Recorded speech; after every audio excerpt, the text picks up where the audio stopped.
Okay, let's take a quick look at this. So I want to introduce you, can you please?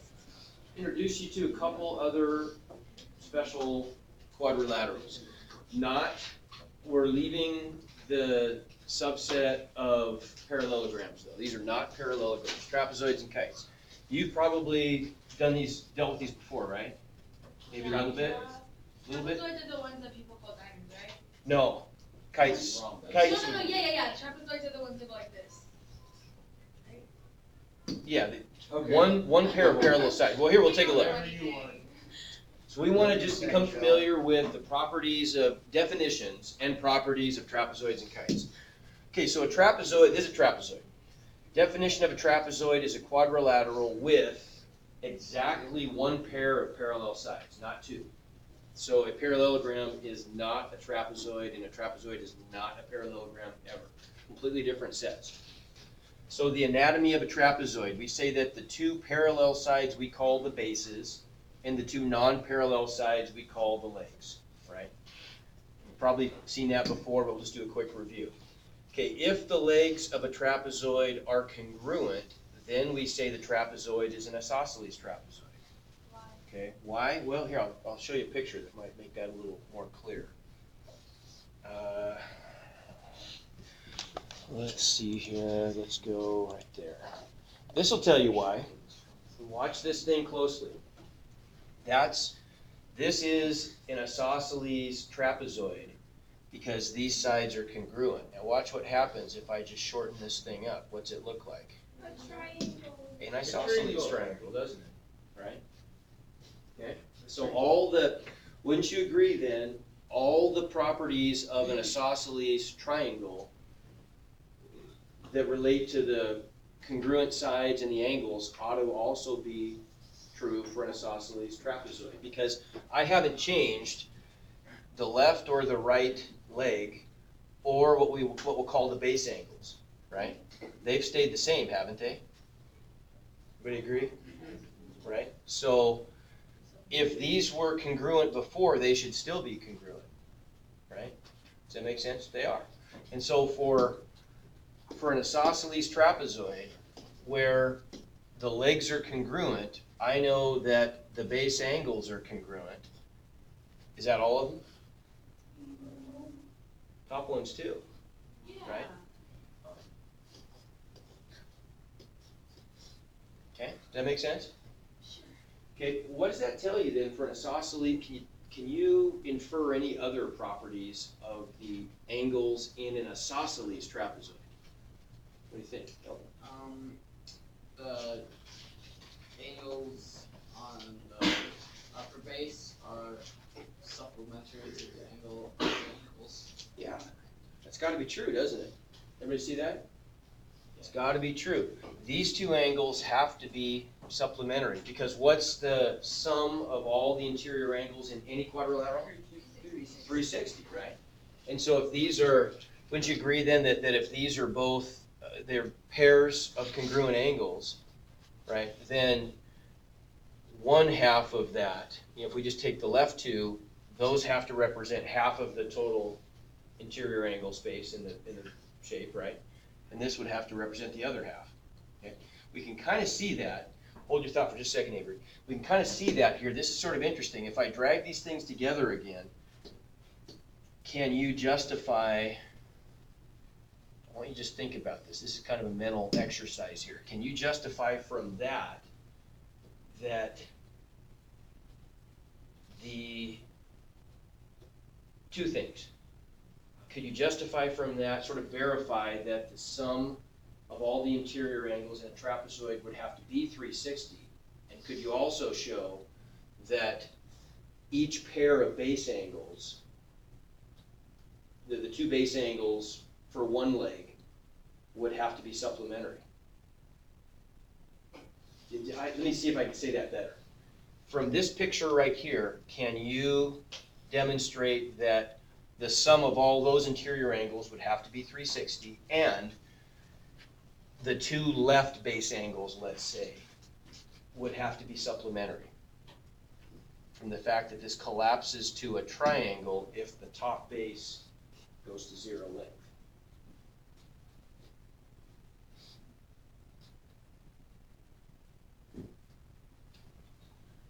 What do you think? If you took the top angle and divided it into the, I don't know how I'm gonna phrase it. I know what I want to say, but it's not how to say it.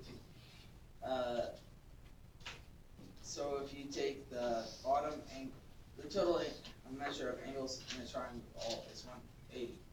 So if you divide the triangle in half, there's two angles. The bottom angle and the half of the top angle should equal 90. Okay. So if you drag it out, Okay. it's like adding another 90 to the top angle. That's good. Okay, now let's see if we can show that in pictures. I understood what you said. That's right. Let's. I want to do this in pictures here. Let's say if we take, I got to do a little construction here. I'm going to I'm going to drop down an altitude from each of these 2 points to the bottom base. Okay, so that means I'm going to drop down a segment that's perpendicular to the bottom base. Everybody get that? Okay.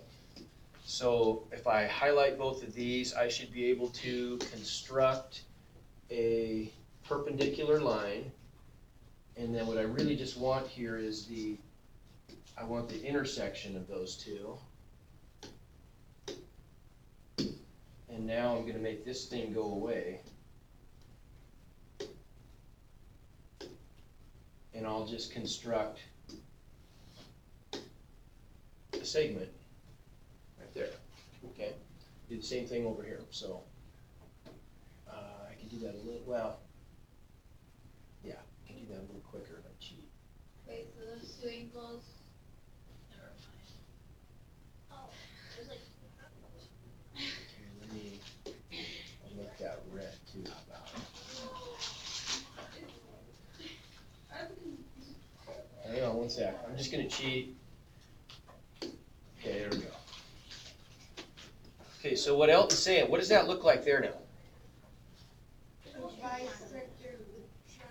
Okay, it does, right? It looks like a bisector, and it breaks it into 2 right triangles, doesn't it? Everybody agrees that's a right angle right there? So if that's a right angle, what do we know about the sums of the measures of the 2 acute angles in a right triangle? They're complementary. They add to 90, right? So these 2 combined have to add to 90. Agreed? These 2 combined have to add to 90, right?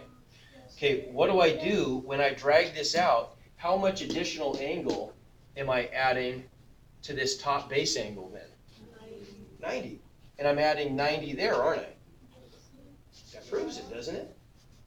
Right? Doesn't that prove it? Because, okay, well, 2 things. We verified that the sum of all the interior angles has to be 360. Here's how.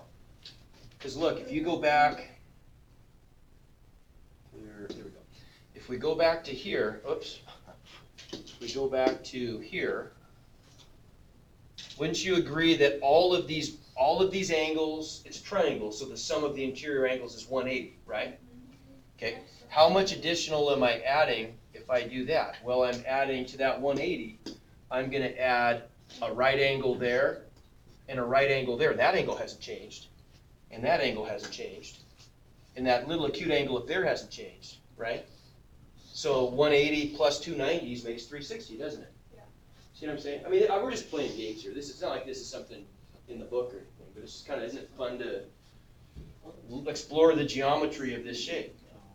Okay, how does this show us that these 2 sides have to be supplementary? Well, you just told me that these 2 angles, when I asked you a second ago, you told me that the 2 acute angles, so that angle and that angle, in a right triangle have to be complementary, right? Well, if I add another 90 to that, then the sum of those 2 angles would be 90 plus 90 plus 90, or excuse me, 90 plus 90 is 180. You see it? Right? Okay, that's the reason I bring that up. I would bring that up if it's just a regular geometry class, but this is what you'd say if you deconstruct a isosceles trapezoid. You can deconstruct it into an isosceles triangle, which is easier to work with, and so a lot of times you can inherit properties from that isosceles triangle, right? That's an interesting and productive strategy in math sometimes to do things like that. Yes, sir. Now I get your question. Is there always going to be two sets of obtuse angles? Yes, there will. Yeah, there always will be, won't there? Yeah. Are you talking about isosceles or just regular trapezoid? So in isosceles for sure, but even in a regular, there's no way. How come? It's a good question. You guys justify my answer. Because then it won't equal 360, right? Yeah, it has to equal 360, doesn't it? But for it to be a trapezoid and not, go ahead, Kirk. You got it. Have two right angles on the side. It could. So It could. Okay, yeah. Okay, you're right. That's not going to work, is it? You're right. Prove me wrong. I'm confused. He made a good point. What if you had one like this? What if you had a trapezoid, and I think we would call this a right trapezoid. What if it was like this? Right? Then it only has one obtuse and one acute and two right. Yeah. If it's isosceles, you couldn't do that though, right? Because if it's isosceles, the only way that you could have right angles on this side for the trapezoid to be isosceles would be if these were right angles here, and then it's no longer a trapezoid, it's a parallelogram, right? Because you can't be both. It would have two pairs of parallel sides, and a trapezoid can only have one pair, right? But you're right, as long as if it's not isosceles, it could be. Okay, make sense? Sort of, kind of, maybe? Okay. Yeah, maybe no. Oops.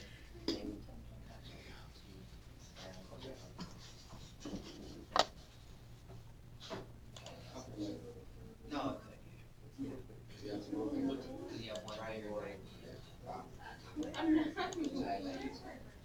Okay, so back to our stuff here. So we know then that we said that if the two legs are congruent, then the trapezoid is an isosceles trapezoid. What does that tell us about the base angles? We already said that. Base angles would be supplementary, but pairs of base angles would be congruent. Does that make sense? The lower base angles would be congruent to each other, and the upper base angles, as it's drawn here, would be congruent. Okay, so that would have to be true. A is congruent, angle A is congruent to angle B, angle C is congruent to angle D, and we can get the converse out of that also, right? If we know that a pair of base angles in a trapezoid is congruent, I don't need both, I just need one pair of base angles that are congruent. What does that tell us about the trapezoid? It has to be isosceles, right? Just like if I pulled these things together, it would then make an isosceles triangle, right? Okay, right? Okay, what else do we know? If the trapezoid is isosceles, then we know that the diagonals are congruent. Okay? If it's not isosceles, all bets are off. Doesn't matter. But if it's isosceles, the base angles have to be congruent. Okay? All right. How could we... That's kind of an interesting... How would that be shown if we went to our... Think about this for a second. How would we show that if we devolved the trapezoid, isosceles trapezoid, into an isosceles triangle? What would happen to the diagonals if I overlapped A and B, if I shrunk this thing? Yeah, they turn into the sides, wouldn't they? Everybody see that? Here, let's just show that real quick. While we're playing with math toys, let's...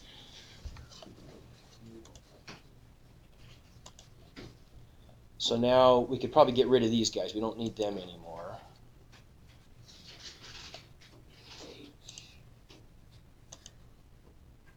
Oh, what happened? Oh, I think I... Whoops.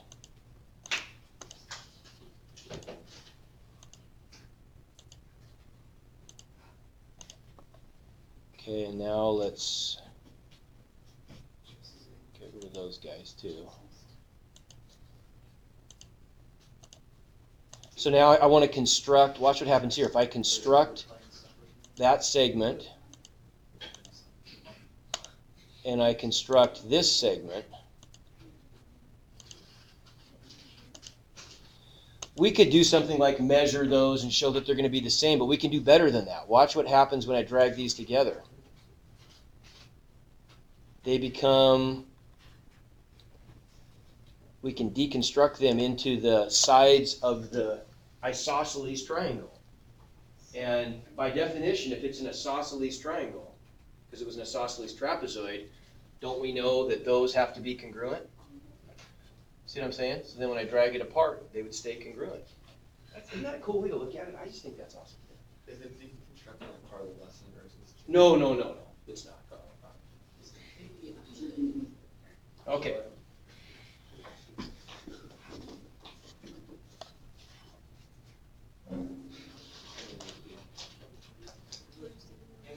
Yeah.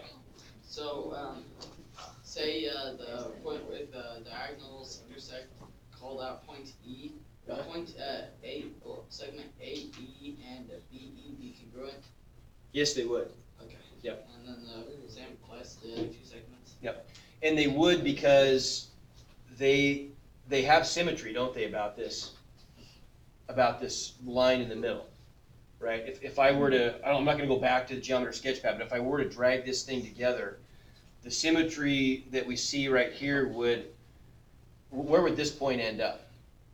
This point would end up right there and right there when they came together, wouldn't it? See what I'm saying? And so then we would know from that this segment and that segment have to be congruent. We already know that the diagonals have to be congruent. So doesn't that imply that these also have to be congruent? We could prove it using a two-column proof if we wanted to. Can you only make a isosceles trapezoid out of isosceles triangles? Well, I mean, you don't really make it out of. I know, but like if you like scrunched it up Yeah. and stuff. Yep. So would you be able to make it out of an obtuse triangle? You could make it. So work and Well, make I mean- obtuse a trapezoid? Oh, I see what you're saying. Well, oh yeah, I see what you're saying. Because we used it. That's a good question. If it was an obtuse isosceles triangle, what you would have to, oh boy, how would that work? I don't. Okay, all that means, no, that'd be okay. That'd be okay because, yeah, all that means, I had to think for a second. All that means is this. Good question. All that means is just that this angle on the top,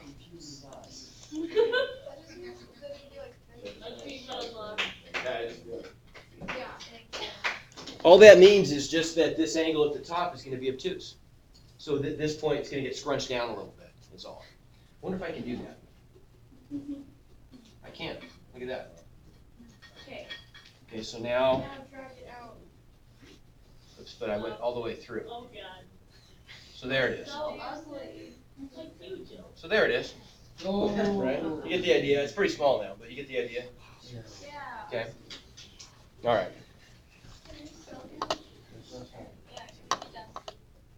No, we're not quite. Almost. Not quite. Okay, so diagonals are congruent. What else have we got? We could probably skip this. This is, you'll do some stuff like this on the problem set. If I give you one angle, you can find the others, right? Are we gonna be doing assignments on geometry sketchpad again? Yeah, we definitely will. We definitely will. Oh, I hate that. Okay, we could do this too, right? You're gonna get some other problems like this on the 6.4 assignments.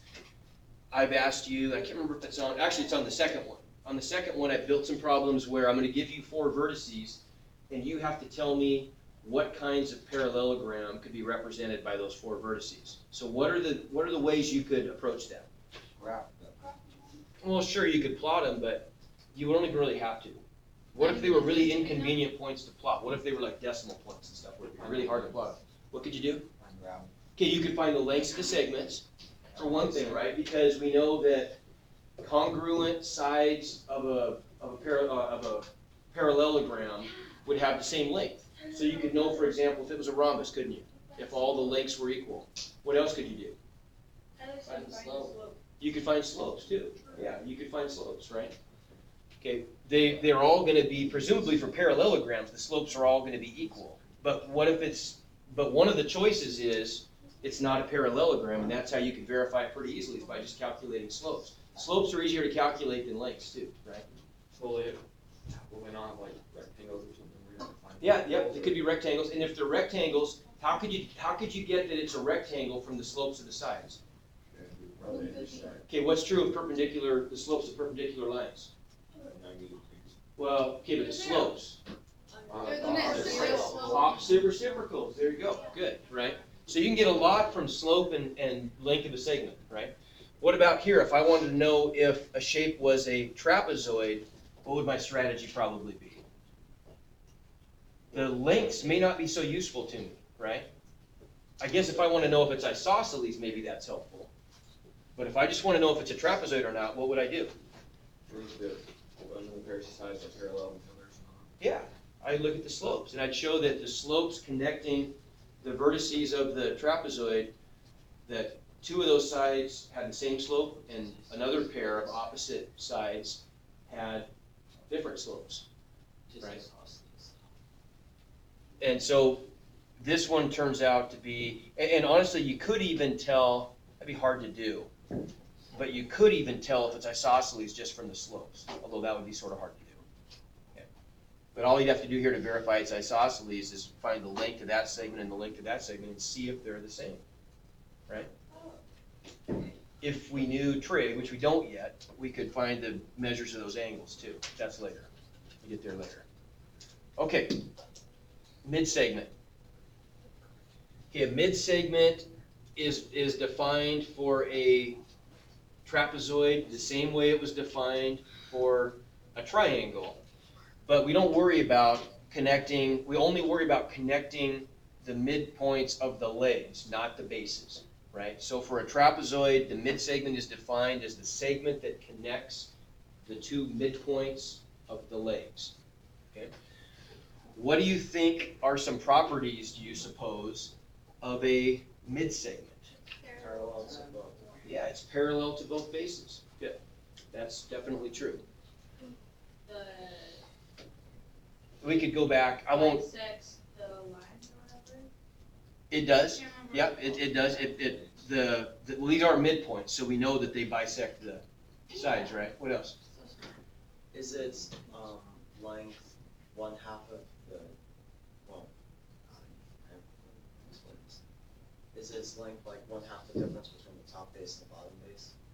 Okay, I know what you're trying to say, but what you said is not it, but I know what you're trying to say. Yeah. What's, now somebody come up with a way of saying that. The length of the mid-segment is special. What is it? Say it again. What do you mean by that, Lily? Like BA, it's already written up as congruent of one side.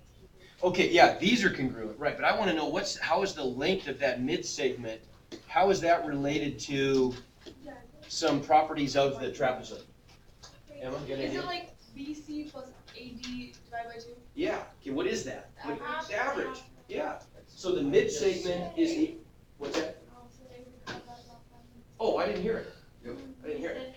Nice call, all right, Avery. So the mid-segment is the average of the length of the two bases, right? Okay. How is that? I'm terrible. Okay, how is that the case and how is that usable? Now think about this. What would be, I want you to predict for me, what's the area? We haven't gotten to areas and stuff yet, but this is a good time to talk about this. What's the area of a trapezoid going to be? Two triangles. So it's kind of tight slide. Okay, yeah, we could do that. We could break it into two triangles, and what's another way to do it? You have to add the base, both bases. Then you like divide by the readers. And the height and the one. It's kind of 1/3 weird. Kirk, you're gonna get it. Just say it again. What do you do? The base and the height multiply. Okay, but the bases are Or the different. the two bases times the height. Sort of. Divided by The 1/3. Base 1 plus base 2 divided by 2 times the height. That's it. Base 1 plus base 2 Wait, what? divided by 2. But what is that? That's the average, right? It's the average of the two bases times the height. Okay, now here's another thing in geometry that I want you to start to think about. Look for these kinds of symmetries. Look what I could do here. If I were to take, what if I used my geometry saw here and I cut this like so, and I took this little piece right here and I flipped it around like that. Wouldn't I get something like that then? Yeah. Okay, what if I did the same thing over here? I'm gonna cut that piece off and I'm gonna pivot it around and put it down there. What do I end up with? I end up with a rectangle, and what is the width of the rectangle? The average, right? It's the length of the mid-segment, which is the average of the two bases, and just times the height, right? 'Cause it's just a rectangle now. Right? So do you see how we can, that's a good thing to do in geometry also. When we see this complicated formula, the area of a trapezoid is B1 plus B2 over 2 times height. Well, think about what that really means. That's just average, right? Average base times height. Average of the bases times the height. Okay? All right.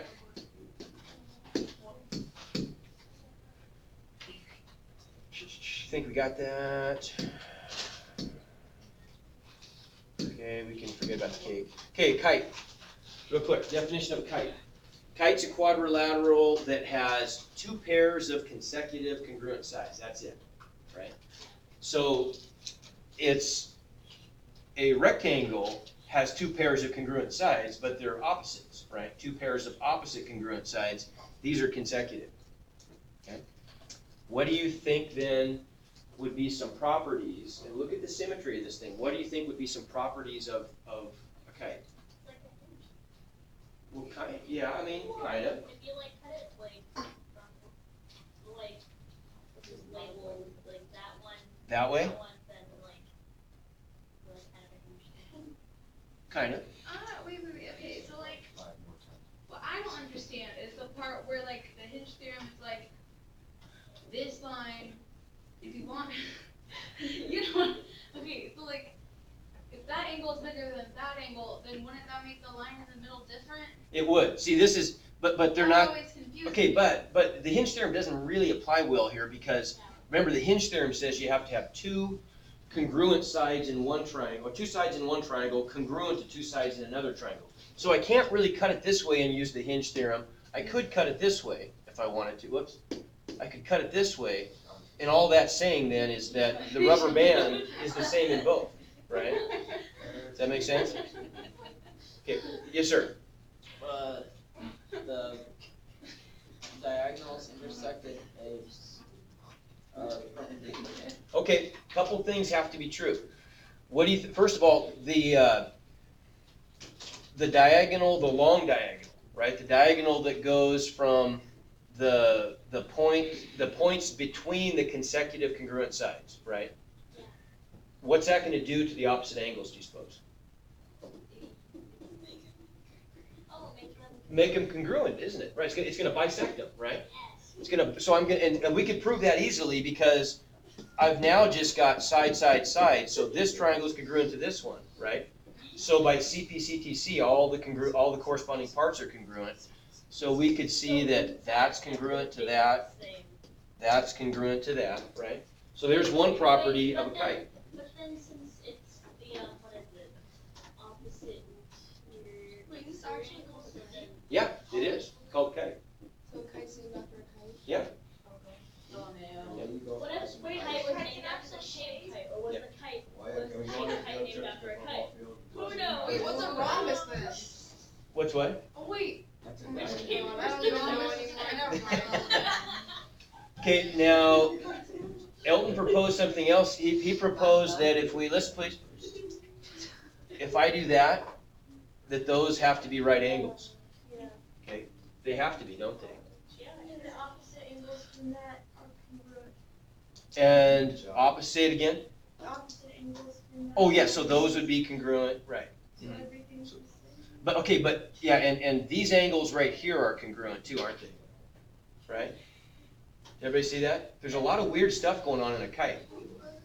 So we've got the diagonals are perpendicular. We have that the long diagonal in the kite bisects opposite angles, and also clearly those two angles are not congruent, are they? No. But we just showed, because these are corresponding parts of, remember these congruent triangles? That those have to be congruent, right? Does that make sense? So you got all kinds of weird stuff going on there, but there is some symmetry and there's lots of properties, yeah. So what if you took the short diagonal and folded one half of it over? Would that still be a kite? Took the short diagonal, what do you mean? Like if you reflected one side over the short diagonal? So if I did, you mean if I put this point down here? That would be a kite. That's a good question. I mean, it would be a convex What? or concave kite, but I don't know if that would even, That's how I like my kites. is it? Yeah. I don't know. I mean, I guess technically it is. I guess technically it's a good question. Okay, I think we pretty much got all the, Mr. Roya. I think we got all the things we needed to do. We're done. Mr. Roya. Yeah. You might be a kid that with technical ability to make anything. Yeah. Anything to make that.